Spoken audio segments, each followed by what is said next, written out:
कुछ साल पहले एक फिल्म आई थी, नाम था केरल स्टोरी। केरल स्टोरी पूरी तरह से लव जिहाद को लेकर के बेस्ड थी और इसकी खूब आलोचना भी हुई थी। हालांकि एक वर्ग ने इसे खूब सराहा था और ये बताया था कि कैसे ये समाज में फैले हुए लव जिहाद के मुद्दे को बाहर लेकर के आती।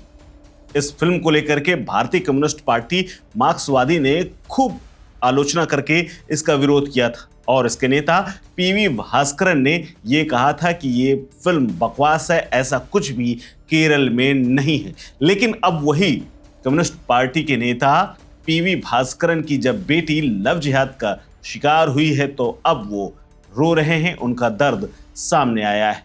दरअसल भारतीय कम्युनिस्ट पार्टी मार्क्सवादी के नेता पीवी भास्करन की बेटी ने जब अपने पिता के खिलाफ एक वीडियो बना करके जारी किया और कहा कि वो उनके साथ जबरदस्ती कर रहे हैं, उसने आरोप ये भी लगाया कि उसके पिता ने उसे घर में कैद कर रखा है और उसे बुरी तरह प्रताड़ित किया जा रहा है क्योंकि वो एक मुस्लिम से प्यार करती है।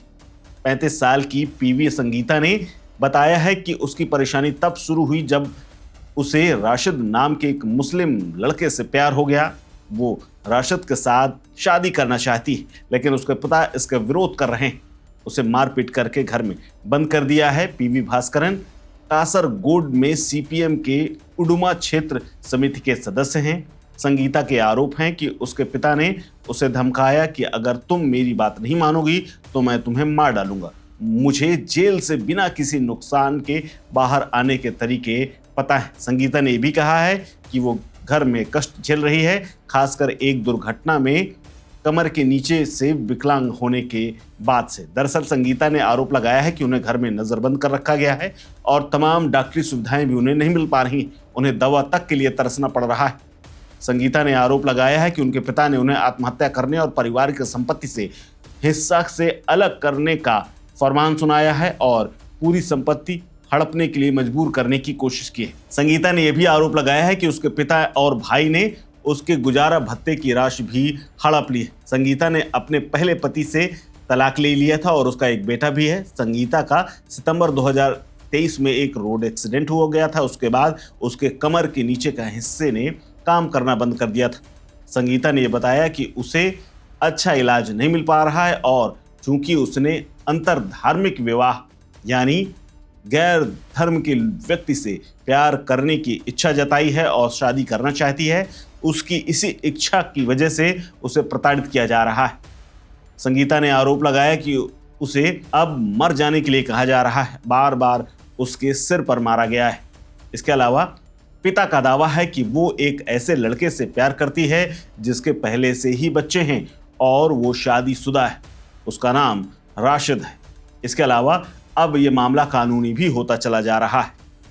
इसके अलावा बेटी ने अपने पिता पर आरोप लगाया है और चेतावनी दी है कि तुम इस जीवन में फिर कभी नहीं चल पाओगी, तुम बिस्तर में ही मर जाओगी। संगीता ने पहले एक दोस्त की मदद से अदालत में बंदी प्रतिरक्षण याचिका दायर की थी। पुलिस की रिपोर्ट के मुताबिक वो अपने माता पिता के साथ रह रही थी, इसलिए उसे खारिज कर दिया गया था। संगीता का आरोप है कि जब पुलिस को उसके पिता के राजनीतिक प्रभाव के बारे में एहसास हुआ तो उन्होंने उसकी शिकायतों पर ध्यान देना बंद कर दिया।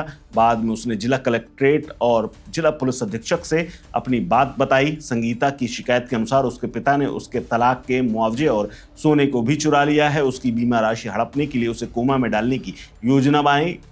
उससे पहले एक गुप्त फोन के जरिए अपनी बातचीत उसने सार्वजनिक रूप से बताई।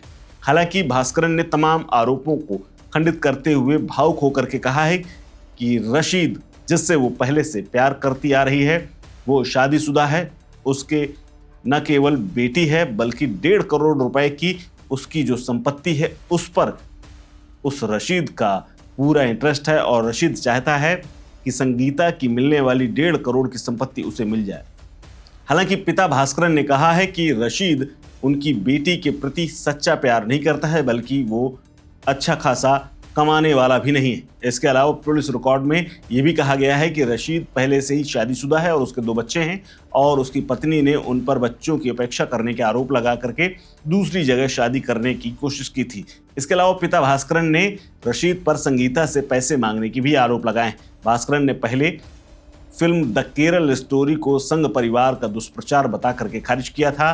मुख्यमंत्री पिनराई विजयन ने भी इस परियोजना का बुरी तरह मजाक उड़ाते हुए कहा था कि ये केवल दुष्प्रचार है। इसके अलावा कांग्रेस के नेतृत्व वाले यूनाइटेड डेमोक्रेटिक फ्रंट यानी यूडीएफ और सत्तारूढ़ सीपीएम के नेतृत्व वाले लेफ्ट डेमोक्रेटिक फ्रंट एलडीएफ ने भी इसे खारिज किया था। लेकिन अब लव जिहाद का ये मामला ऐसा सामने आया है जिसके बाद सीपीएम के नेता ही परेशान है और लगातार अपनी बेटी को बचाने की कोशिश कर रहे हैं।